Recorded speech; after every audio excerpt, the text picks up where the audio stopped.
বন্ধুরা 300 ফিট থেকে কুড়িল বিশ্ব রোড হয়ে রামপুরা বাড্ডা ঢুকতে দেখেন কীরকম জ্যাম।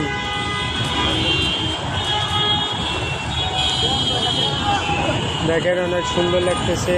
300 ফিট রাস্তা, 300 ফিট ফ্লাইওভার।